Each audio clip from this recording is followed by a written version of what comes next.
My fellow citizens, let history record a news journalist named Bill O'Reilly has written a book called Killing Lincoln.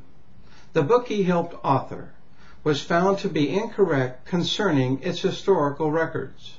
The book gives an account of Lincoln's assassination, and it was recently banned from Ford's Theater, the place the president was killed, due to factual inaccuracies.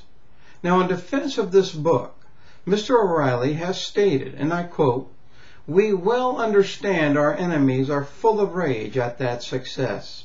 He said, "We also know the media lies at will these days with little accountability." My response to such a comment is this: why not leave it alone?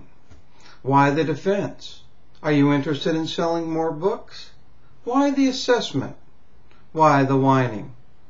Mr. O'Reilly, you said the media has little accountability. Are you saying you are accountable when you, in fact, did not proofread a book you helped write? The impression Americans receive from this is you're out to make a buck more than you are interested in responsible journalism. O'Reilly says Abraham Lincoln is the greatest president of all time, which is interesting because Mr. O'Reilly does not portray any of the attributes of Lincoln. Let me show you a book right here.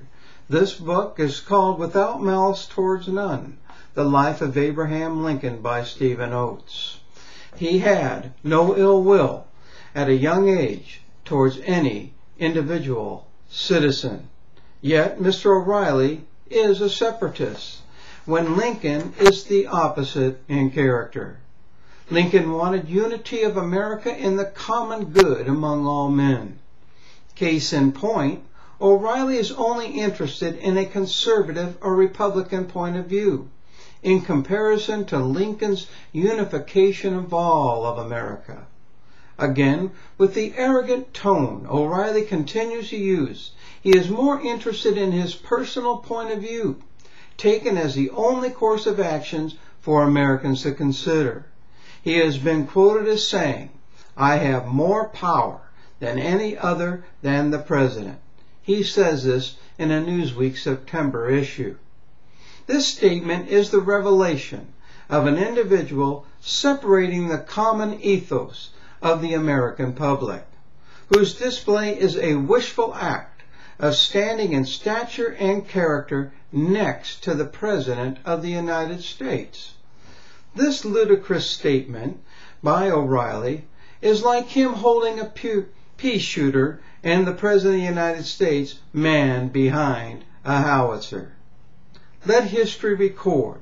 The news journalists today are of the caliber of O'Reilly, wanting political power, influence, and praise without ever serving in one single political seat.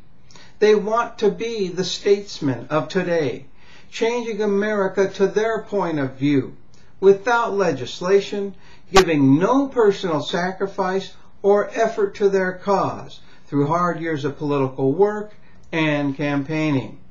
News journalists like O'Reilly are the antagonists of today, who do not respect their fellow citizen unless they agree with them.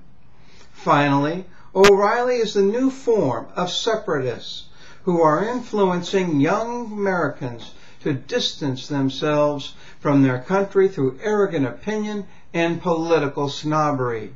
Their actions are teaching divorce is a virtue, when indeed it is a hardened heart. This is the American Journal.